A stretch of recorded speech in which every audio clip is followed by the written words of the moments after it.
Diamond Harbour কেন্দ্র থেকে নওশাদ সিদ্দিকীকে কেন প্রার্থী করা হলো না, তার বদলে মজনু লস্করকে প্রার্থী করা হয়েছে, কিন্তু কেন প্রার্থী করা হলো না তা নিয়ে আইএসএফ এর তরফ থেকে কি বলা হচ্ছে শুনুন।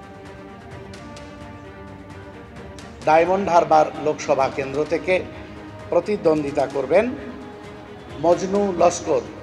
আমাদের পার্টির স্টার ক্যাম্পেনার নওশাদ সিদ্দিকী, সেই স্টার ক্যাম্পেনারকে যদি একটা নির্দিষ্ট লোকসভা কেন্দ্রে আমরা প্রতিদ্বন্দ্বিতা করতে দাঁড় করিয়ে দিই, তাহলে এই স্টার ক্যাম্পেনারের যে মূল কাজ, স্টার ক্যাম্পেনারকে কাজে লাগিয়ে পার্টির যে অগ্রগতি গোটা বাংলায় ঘটছে, এবং সবচেয়ে বড় কথা গোটা বাংলার প্রতিবাদী কণ্ঠস্বরের যিনি প্রতিনিধি, তাকে এভাবে আমরা একটা নির্দিষ্ট কেন্দ্রে আটকে রাখতে চাইনি।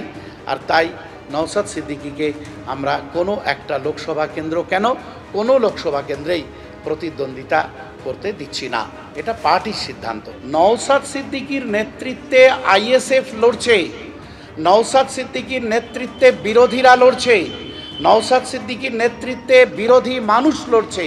সুতরাং ভয় পেলে কোনো প্রার্থীই আমরা দাঁড় করাতাম না।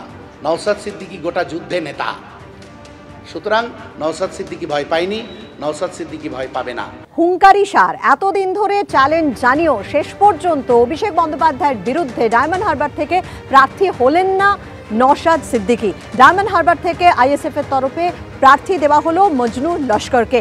শুধু ডায়মন্ড হারবারই নয়, ডায়মন্ড হারবার সহ আরও 6টি জায়গায় প্রার্থী দেওয়া হয়েছে লোকসভা কেন্দ্রের। সে জায়গাগুলো হলো যাদবপুর থেকে আইএসএফ এর প্রার্থী নূর আলম খান, বালুরঘাট থেকে আইএসএফ এর প্রার্থী মোজাম্মেল হক, ব্যারাকপুর থেকে জামির হোসেন, বসিরহাট থেকে আইএসএফ প্রার্থী আক্তার আলী বিশ্বাস, এবং এছাড়া উলুবেড়িয়ায় অর্থাৎ উলুবেড়িয়া আইএসএফ প্রার্থী মফিকুল ইসলাম, এবং ভগবানগোলা যেখানে উপনির্বাচন হচ্ছে বিধানসভার আইএসএফ প্রার্থী সেখানে মোহাম্মদ মুর্শিদুল আলম।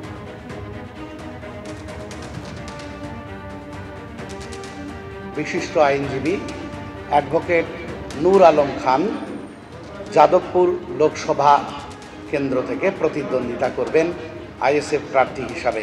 বালুরঘাট লোকসভা কেন্দ্র থেকে প্রতিদ্বন্দ্বিতা করছেন অধ্যাপক ডক্টর মোজাম্মেল হক।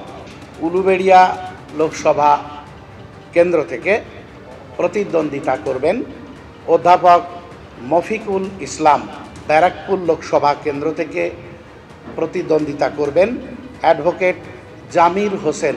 21 নম্বর ডায়মন্ড হারবার লোকসভা কেন্দ্র থেকে প্রতিদ্বন্দ্বিতা করবেন মজনু লস্কর। ভারত সরকারের যুব দপ্তর কর্তৃক আউটস্ট্যান্ডিং ইউথ অ্যাওয়ার্ড প্রাপ্ত উনিও কিন্তু অ্যাডভোকেট মজনু লস্কর ডায়মন্ড হারবার লোকসভা কেন্দ্র থেকে প্রতিদ্বন্দ্বিতা করবেন।